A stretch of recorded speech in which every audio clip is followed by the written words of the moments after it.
अहो, तुमचा सगळा पसारा आवरा आणि आत बसा. सगळ्या बायका येतीलच आता. राधा काकूंना बोलावलंस ना, आपल्याकडे काम करतात त्या.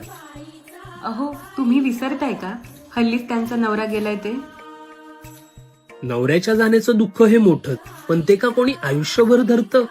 का आजही एखाद्या बाईचं अस्तित्व हे तिच्या कुंकवावरनच ठरतं? या सणाचा हेतू कोणाचा अपमान करायचा नसतो, पण हळदी कुंकवाचा मान हा फक्त सवाष्णी बायकांचाच असतो.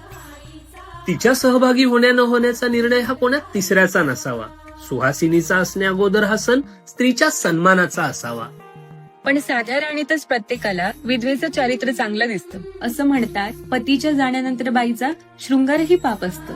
मग स्त्री चारित्र्याच्या व्याख्येसाठी जगाचा कौल नसावा. शृंगार करावा की नको हा तिचा वैयक्तिक प्रश्न असावा. कार्यक्रमात तिच्या असण्याचाही लोकांना विटाळ होतो. देवाधर्माच्या शुभ कार्यातही अपशकुन समजला जातो.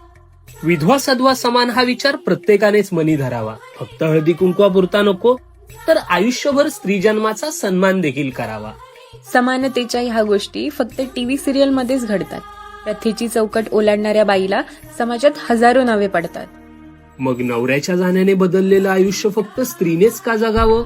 विधवेचं दुःख समाजाने कधीतरी उघड्या डोळ्यांनी बघावं.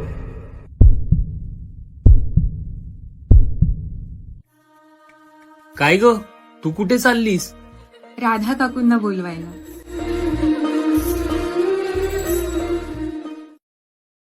Download ShareChat.